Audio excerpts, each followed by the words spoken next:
Hello दोस्तों, मैं विद्या भास्कर। आज हम इस क्लास में तंत्र का तंत्र पढ़ेंगे। तो चलिए शुरू करते हैं आज की वीडियो। तो आज की वीडियो में दोस्तों हम तंत्र का तंत्र पढ़ेंगे, यानी कि नर्वस सिस्टम के बारे में जानेंगे। तो चलिए देखते हैं पहले इसमें। तो नर्वस सिस्टम क्या है, किसे कहते हैं? तंत्रिका कोशिकाओं से निर्मित अंगों का समूह। तंत्रिका कोशिकाओं से निर्मित अंगों का समूह हमारा जो कि शरीर में नियंत्रण, संचालन एवं समन्वय का कार्य करता है, वह हमारा तंत्रिका तंत्र कहलाता है। आगे देखते हैं। मनुष्य शरीर में तंत्रिकाएं शरीर के लगभग हर भाग को मस्तिष्क यानी कि ब्रेन व मेरुरज्जु से जोड़कर उनमें आपसी संपर्क रखती है। आगे देखते हैं। नर्वस सिस्टम में शामिल होता है कौन कौन? ब्रेन हो गया हमारा, स्पाइनल कॉर्ड हो गया, नर्वस हो गया। ठीक है, तो इतनी सारी चीजें नर्वस सिस्टम में शामिल होती हैं। देखते हैं अब आगे तंत्रिका तंत्र के प्रकार। तो तंत्रिका तंत्र को 3 भागों में बांटा गया है दोस्तों। पहला है हमारा केंद्रीय तंत्रिका तंत्र, और दूसरा है हमारा परिधीय तंत्रिका तंत्र, तीसरा है हमारा स्वचालित तंत्रिका तंत्र। तो इसमें देखते हैं पहले केंद्रीय तंत्रिका तंत्र क्या है। तो यहाँ पर देखते हैं केंद्रीय तंत्रिका तंत्र स्वयं के एक पूरे शरीर की तंत्रिकाओं पर नियंत्रण करता है। केंद्रीय तंत्रिका तंत्र 2 भागों से मिलकर बना है। पहला तो है यह मस्तिष्क यानी कि ब्रेन, और दूसरा है मेरुरज्जु यानी कि स्पाइनल कॉर्ड। इन दोनों से मिलकर हमारा केंद्रीय तंत्रिका तंत्र बना है। आगे देखते हैं मस्तिष्क, ब्रेन के बारे में देखते हैं। तो मस्तिष्क शरीर का एक नियंत्रण केंद्र है जो विचार, भावना और व्यवहार को नियंत्रित करता है। हमारे आसपास की दुनिया को देखने, सीखने, याद रखने और प्रतिक्रिया देने की हमारी क्षमता के लिए मस्तिष्क आवश्यक होता है। यह आवश्यक है। आगे देखते हैं। मनुष्य के मस्तिष्क का औसतन वजन लगभग 1350 ग्राम होता है। वैसे तो हमारा दिमाग संपूर्ण शरीर के वजन का मात्र 2% होता है, परंतु यह पूरे शरीर का 20% रक्त और ऑक्सीजन अकेले ही इस्तेमाल कर लेता है। तो आगे देखते हैं दोस्तों। मस्तिष्क एक कोमल अंग होता है जो कि कपाल अस्थि के नीचे स्थित होता है। कपाल अस्थि यानी कि क्रेनियम के नीचे स्थित होता है। हमारा मस्तिष्क एक झिल्ली, एक मेम्ब्रेन से घिरा होता है जिसे मेनिनजेस कहते हैं, जो कि 3 परतों में बनी होती है। तो पहला परत है जो वो है ड्यूरा मैटर है। देखते हैं यह क्या है। तो यह सबसे बाहरी परत होती है जो कि कपाल अस्थि से जुड़ी होती है। और दूसरा है हमारा आर्किनोइड है। यह मध्य वाली परत होती है, यह बीच वाली परत होती है जो कि कोमल ऊतकों से निर्मित होती है। और तीसरा है हमारा पाया मैटर क्या है? यह सबसे भीतरी परत होती है जो कि मस्तिष्क की सतह से लिपटी होती है, पाया मैटर परत। आगे देखते हैं।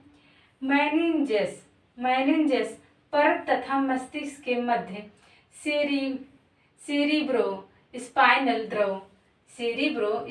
द्रव जो है भरा रहता है, जो कि मस्तिष्क को बाह्य आघातों से सुरक्षा प्रदान करता है।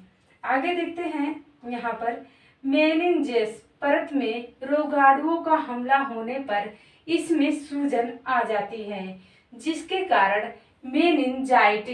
मेनिनजाइटिस नामक बीमारी हो जाती है।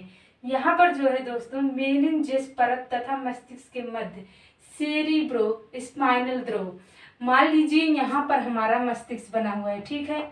इस तरीके से मान लीजिए हमारा जो है मस्तिष्क बना हुआ है, तो ये जो द्रव पाया जाता है दोस्तों, ये हमारा मस्तिष्क के ऊपरी वाली भाग में, माने कि मस्तिष्क के मान लीजिए ऊपर इस तरीके से ये भरा हुआ पाया जाता है, जो कि ये ब्रेन की जो है हमारी रक्षा करता है। द्रव यहाँ पर भरा होता है, जो कि मस्तिष्क के बाह्य आघातों से सुरक्षा प्रदान करता है। ये हमारा बीच का मस्तिष्क से मान लीजिए, और यहाँ पर ये द्रव भरा होता है।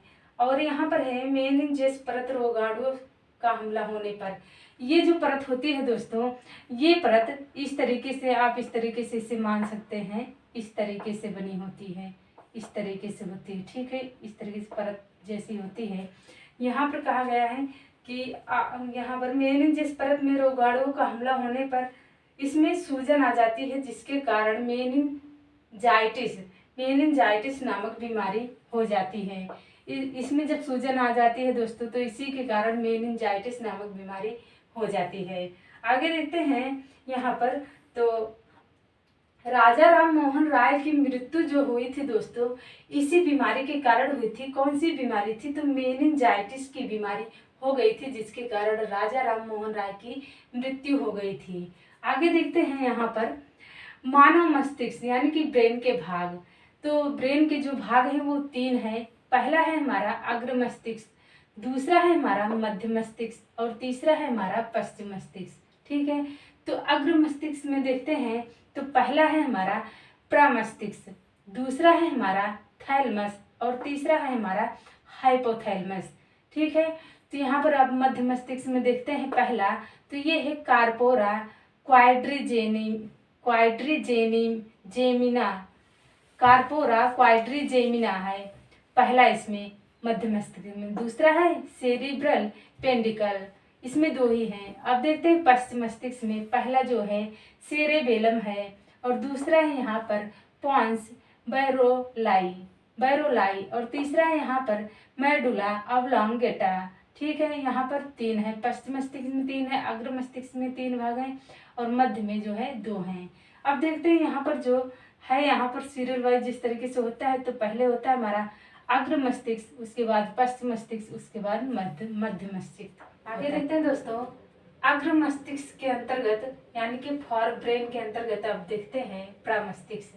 पहला है हमारा प्रमस्तिष्क, देखते हैं तो सेरिब्रम जिसे कहते हैं इंग्लिश में। यह क्या है? तो यहाँ पर हमने बनाया है प्रमस्तिष्क। ये हमारा मस्तिष्क का फिगर यानी कि जो है ब्रेन का फिगर है, ये हमारा है प्रमस्तिष्क, सेरिब्रम है ये वाला पार्ट सब, ठीक है। यहाँ से लेकर के यहाँ से स्टार्ट है ये वाला पार्ट और किनारे तक यहाँ तक है, ये हमारा प्रमस्तिष्क है। अब देखते हैं ये क्या होता है, ये क्या कार्य करता है। तो यह हमारे मस्तिष्क का सबसे बड़ा भाग होता है, उपभाग होता है। यह हमारे मस्तिष्क का जो है, पूरे मस्तिष्क का सबसे बड़ा उपभाग होता है। यह संपूर्ण मस्तिष्क का लगभग, यह पूरे मस्तिष्क का लगभग 1/3 हिस्सा होता है। 1/3 हिस्सा होता है दोस्तों यह पूरे मस्तिष्क का। यह मस्तिष्क का हमारे सबसे बड़ा विकसित भाग होता है। यह मस्तिष्क का हमारे सबसे बड़ा विकसित भाग होता है प्रमस्तिष्क, ठीक है। यह बुद्धिमत्ता, स्मृति, इच्छा शक्ति, यह बुद्धिमत्ता और जो है स्मृति, इच्छा शक्ति, ऐच्छिक गतिविधियों, वाणी एवं चिंतन का जो है केंद्र होता है कौन? प्रमस्तिष्क हमारा। आगे देखते हैं अब थैलमस। थैलमस हमारा यहाँ पर ब्रेन में यहाँ पर है थैलमस, ठीक है। थैलमस हमने यहाँ पर, ये थैलमस यही होता है और थैलमस देखते हैं कि क्या होता है। तो थैलमस यह स्पर्श करने यानी कि छूने, सूंघने यह एवं स्वाद लेने में सहायक होता है। सूंघने एवं स्वाद लेने में, सूंघने मान लीजिए कोई फूल वूल आप लिए हैं तो उसकी महक जो है सूंघने में ये मदद करता है। भोजन खा रहे तो उसको स्वाद लेने में सहायक होता है। यह स्पर्श करने में यानी कि छूने में सहायक होता है कौन? हमारा थैलमस, जो ये वाला पार्ट है। आगे देखते हैं, यह बाहरी ताप यह बाहरी ताप गर्म एवं सर्दी ठंड को नियंत्रित करता है। यह सर्दी और बाहरी ताप यानी ठंडी और गर्मी को जो है दोस्तों यह नियंत्रित करने में सक्षम होता है या नियंत्रित करता है। आगे देखते हैं बाहरी दर्द जो त्वचा के द्वारा आते हैं। बाहरी दर्द जो त्वचा के द्वारा आते हैं उन्हें महसूस करता है। जो त्वचा के द्वारा जो है दोस्तों बाहरी दर्द जो होता है हमें जो दर्द होता है हमें यह जो है उन्हें महसूस कर सकता है या करता है हमारा थैलेमस। आगे देखते हैं जैसे सुई या कांटा चुभना। अगर हमें सुई कहीं चुभ गई या कांटा चुभ गया तो तुरंत हमें जो है थैलेमस को पता लग जाता है या महसूस कर लेता है कि हमें हमारे पैर में जो है कुछ चुभा है। ठीक है, उसे महसूस कर लेता है हमारा थैलेमस, बताता है तुरंत हमें। आगे देखते हैं हाइपोथैलेमस। हाइपोथैलेमस क्या है? तो यहाँ पर है दोस्तों ये लाल वाला जो पार्ट है ये है हमारा हाइपोथैलेमस। अब देखते हैं इसका क्या कार्य होता है। तो हाइपोथैलेमस यह शरीर के आंतरिक तापमानों को नियंत्रित करता है। यह शरीर के अंदर की गर्मी यानी कि तापमान को जो है नियंत्रित करता है। कौन? हाइपोथैलेमस हमारा। ठीक है, यह आंतरिक दर्द को महसूस करता है और यह अंदर के दर्द को जो है महसूस करने में सक्षम होता है हमारा हाइपोथैलेमस। जैसे देखते हैं पेट या सिर में दर्द होना। जैसे पेट हमारा अगर दर्द हो रहा है, अगर हमारा सिर दर्द कर रहा है, पैर दर्द कर रहा है, सिर दर्द कर रहा है या पैर दर्द कर रहा है, पेट कुछ भी दर्द कर रहा है दोस्तों आंतरिक रूप से, तो हमारा ये जो है हाइपोथैलेमस उसे महसूस करता है कि हमें दर्द हो रहा है।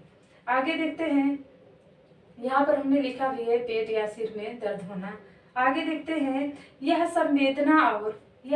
संवेदना और यानी कि फीलिंग्स जैसे प्यार, गुस्सा, घृणा, नफरत, भूख प्यास, हंसना, सुख दुख आदि जो है अनुभव करता है। इन सभी चीजों का दोस्तों प्यार, गुस्सा, घृणा, भूख प्यास, हंसना, दुख, सुख, ये सभी चीजों का जो है ये महसूस करता है या अनुभव करता है हमारा कौन? हाइपोथैलेमस। तो ये कार्य होता है हमारा हाइपोथैलेमस का। तो आगे देखते हैं दोस्तों अब मध्य मस्तिष्क देखते हैं। तो यहाँ पर हमने जो बनाया है तो पहले देखते हैं इसमें यह मस्तिष्क जो होता है ये सबसे छोटा भाग होता है। मस्तिष्क का सबसे छोटा भाग होता है। इसमें देखते हैं कार्पोरा क्वाड्रीजेमिना देखते हैं। तो कहाँ पर बनाया है हमने? ये है फिगर इसका दोस्तों, ये है कार्पोरा क्वाड्रीजेमिना का ये वाला फिगर है। ये वाला फिगर कुछ इस तरीके से हमने इसे दर्शाया है यहाँ पर। ठीक है, इस तरीके से है ये वाला फिगर। ठीक है, यहाँ पर जो दिख रहा होगा आप लोगों को इसी तरीके से है वो कार्पोरा क्वाड्रीजेमिना। देखते हैं क्या है। तो यह दृष्टि एवं श्रवण शक्ति का केंद्र होता है। यह दृष्टि एवं यानी कि देखने और सुनने, श्रवण शक्ति यानी देखने की शक्ति और सुनने की शक्ति का केंद्र होता है कौन? कार्पोरा क्वाड्रीजेमिना हमारा। यहाँ पर जो बना है कुछ इस तरीके से है। ठीक है, अब देखते हैं दूसरा है सेरिब्रल पेंडिकल।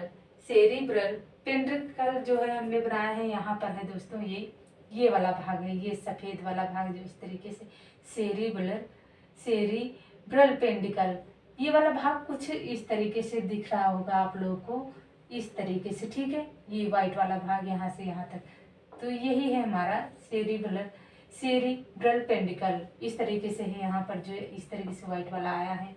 देखते हैं यह दिमाग के अन्य भागों को मेरुरज्जु से जोड़ता है। यह दिमाग के अन्य भागों को जो है दोस्तों मेरुरज्जु से जोड़ने का कार्य करता है हमारा सेरिब्रल पेंडिकल। ठीक है, अब देखते हैं पश्च मस्तिष्क के अंतर्गत देखते हैं तो सेरेबेलम पहले देखते हैं। इसमें सेरेबेलम क्या है? तो सेरेबेलम ये जो पीला वाला पार्ट बनाया है हमने दोस्तों यही है हमारा सेरेबेलम। ठीक है, अब इसको देखते हैं यहाँ पर। इसे छोटा दिमाग एवं अनुमस्तिष्क भी कहा जाता है। सेरेबेलम को दोस्तों छोटा दिमाग या अनुमस्तिष्क भी कहते हैं। यह ऐच्छिक क्रियाओं को नियंत्रित करता है। यह ऐच्छिक क्रियाओं को नियंत्रित करता है। यह शरीर का संतुलन बनाने का भी कार्य करता है। यह शरीर के संतुलन को बनाए रखने का भी या बनाने का भी कार्य करता है हमारा सेरेबेलम जो है दोस्तों। आगे देखते हैं, यह मांसपेशी संकुचन का कार्य कराता है या करता है, अर्थात किस अंग को कितना मोड़ना है उसमें सहायक होता है। यह हमारा सेरेबेलम, ठीक है। आगे देखते हैं, ज्यादा शराब का सेवन करने से सेरेबेलम सही से काम नहीं कर पाता। सेरेबेलम जो है दोस्तों सही से तब काम नहीं कर पाता जब ज़्यादा लोग शराब का सेवन कर लेते हैं, यानी कि शराब ज़्यादा पी लेते हैं, तो वहाँ पर हमारा जो सेरेबेलम होता है वो काम नहीं कर पाता है। तो आगे देखते हैं दोस्तों, अब पांस बैरोलाई क्या होता है। यहाँ पर हमने बनाया है, ये वाला पार्ट हमारा गुलाबी वाला पार्ट है, पांस बैरोलाई इसको कहते हैं। तो क्या काम करता है ये देखते हैं। यह श्वसन की क्रिया को नियंत्रित करता है। पांस बैरोलाई है जो हमारा दोस्तों, यह श्वसन की क्रिया को नियंत्रित करता है या नियंत्रण में रखता है। यह शरीर के विभिन्न अंगों के उद्दीपनों को ग्रहण करता है और मस्तिष्क के भागों तक पहुंचाने का कार्य करता है या पहुंचाता है हमारा कौन, पांस बैरोलाई। अब देखते हैं मेडुला ऑब्लोंगेटा देखते हैं। तो यहाँ पर इसका फिगर है, ये वाला ऑरेंज कलर का जो हमने इसको कलर किया हुआ है, ये वाला पार्ट दोस्तों हमारा ये वाला है मेडुला ऑब्लोंगेटा, ठीक है। अब देखते हैं इसका क्या कार्य होता है। यह हमारे शरीर में होने वाली अनैच्छिक क्रियाओं को नियंत्रित करता है। यह हमारे शरीर में होने वाली अनैच्छिक क्रियाओं को नियंत्रित करने का काम करता है कौन, मेडुला ऑब्लोंगेटा, ठीक है। आगे है पाचन हृदय की धड़कन, उत्सर्जन, रक्त परिसंचरण, ब्लड प्रेशर, हिचकी आना, छींकना, उल्टी करना आदि क्रियाओं को नियंत्रित करता है।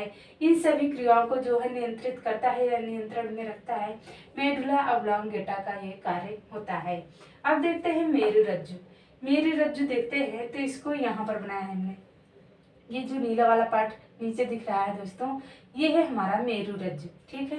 देखते हैं इसका क्या कार्य होता है।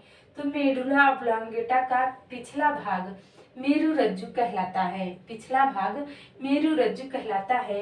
यह मस्तिष्क की सहायक संरचना होती है जो कि प्रतिवर्ती क्रियाओं को नियंत्रित करती है या प्रतिवर्ती क्रियाओं को नियंत्रित करने का कार्य करती है। आगे देखते हैं, प्रतिवर्ती क्रियाएं ऐसी क्रियाएं होती हैं जो बहुत तीव्रता से और बिना सोचे ही पूर्ण हो जाती हैं, वो हमारी प्रतिवर्ती क्रियाएं कहलाती हैं। आगे देखते हैं, आकस्मिक परिस्थितियों से शरीर की सुरक्षा करती है कौन, हमारा जो है मेरुरज्जु। इसके द्वारा मस्तिष्क को कुछ आराम मिलता है। इसके द्वारा मस्तिष्क को जो है हमारे यानी कि हमारा जो दिमाग होता है उसको जो है आराम मिलता है। आगे देखते हैं उदाहरण इसके जो है, गर्म चीज पर हाथ लगते ही हाथ का तुरंत हटना। किसी गर्म चीज यानी कि चाय हो चाहे पानी हो चाहे कुछ भी गर्म चीज हो दोस्तों, अगर हमारा जरा से भी हाथ उसमें लगता है तो तुरंत हमारा हट जाता है, जल जाता है, वहां से तुरंत हटना, ये सब जो है मेरुरज्जु का कार्य होता है दोस्तों। अब परिधि तंत्र का तंत्र देखते हैं। तो इसमें क्या होता है, तो परिधीय तंत्र का तंत्र मस्तिष्क व मेरुरज्जु से निकलने वाली तंत्रिकाओं यानी कि नर्वस सिस्टम का बना होता है, नर्वस का बना होता है दोस्तों, तंत्रिकाओं का बना होता है। और मानव के मस्तिष्क में कुल 12 जोड़ी तंत्रिकाएं निकलती हैं। मेरुरज्जु से 31 जोड़ी तंत्रिकाएं निकलती हैं। मानव के मस्तिष्क से कुल 12 जोड़ी तंत्रिकाएं निकलती हैं दोस्तों, और मेरुरज्जु से 31 जोड़ी जो है तंत्रिकाएं निकलती हैं हमारी। अब देखते हैं स्वचालित तंत्रिका तंत्र। इसमें देखते हैं, इस तंत्र का निर्माण तंत्रिकाओं से निकलने वाले रसायन के आधार पर किया जाता है। यह दो प्रकार का तंत्र होता है। पहला है हमारा अनुकंपित तंत्रिका तंत्र और दूसरा है हमारा प्रानुकंपी तंत्रिका तंत्र। पहला है अनुकंपी तंत्रिका तंत्र, दूसरा है प्रानुकंपी तंत्रिका तंत्र। तो पहला देखते हैं अनुकंपी तंत्रिका तंत्र क्या होता है। ऐसा तंत्रिका तंत्र जिनसे एड्रेनलिन नामक रसायन का स्रावण होता है। यह शरीर के आंतरिक अंगों की क्रियाशीलता को बढ़ाता है। आगे देखते हैं, जैसे पहला नंबर, यह हृदय की गति को तेज करता है। दूसरा है आंख की पुतली को फैलाता है। तीसरा है यह ब्लड प्रेशर को बढ़ाता है। और चौथा है हमारा, इससे श्वसन दर तीव्र हो जाती है। इससे श्वसन दर जो है तीव्र यानी कि तेज हो जाती है। आगे देखते हैं, दूसरा है जो हमारा प्रानुकंपी तंत्रिका तंत्र। इसमें देखते हैं, ऐसा तंत्रिका तंत्र जिसकी तंत्रिका तंत्रों से एसिटाइल कोलिन नामक रसायन का स्रावण होता है। यह शरीर के आंतरिक अंगों की क्रियाशीलता को घटाता है। यह अनुकंपी के विपरीत कार्य करता है। प्रानुकंपी जो है हमारा, यह अनुकंपी के विपरीत कार्य करता है। यानी कि जो हमारा अनुकंपी जो है दोस्तों, वो हमारा बढ़ाने का कार्य करता है। तो प्रानुकंपी क्या है, यह हमारा घटाने का कार्य करता है। पहला देखते हैं, इसमें हृदय की गति कम होने लगती है। वहां पर अनुकंपी में था दोस्तों कि हृदय की गति तेज होने लगती है, तो प्रानुकंपी में है यहाँ हृदय की गति कम होने लगती है। दूसरा है यहाँ पर आंख की पुतली संकुचित होने लगती है। अनुकंपी में था दोस्तों कि आंख की पुतली को फैलाता है, यानी कि फैलाने का काम करता है अनुकंपी।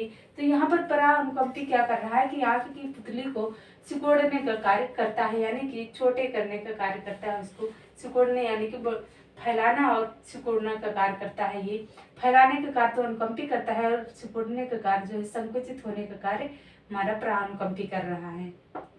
तीसरा है यह ब्लड प्रेशर को कम होने लगता है, यानी कि कम, इसमें जो है ब्लड प्रेशर कम होने लगता है। और अनुकंपी में जो था कि ब्लड प्रेशर जो है ब्लड प्रेशर को बढ़ाता है।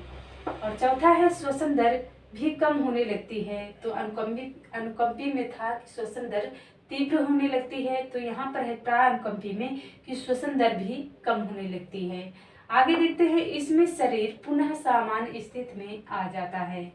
इसमें शरीर जो है पुनः अपनी अवस्था में आ जाता है, जिस स्थिति में शरीर थी उसी स्थिति में अपनी फिर से वापस लौट आती है। आगे देखते हैं दोस्तों, अब अल्जाइमर रोग जो होता है ये देखते हैं तो किस उम्र में होता है।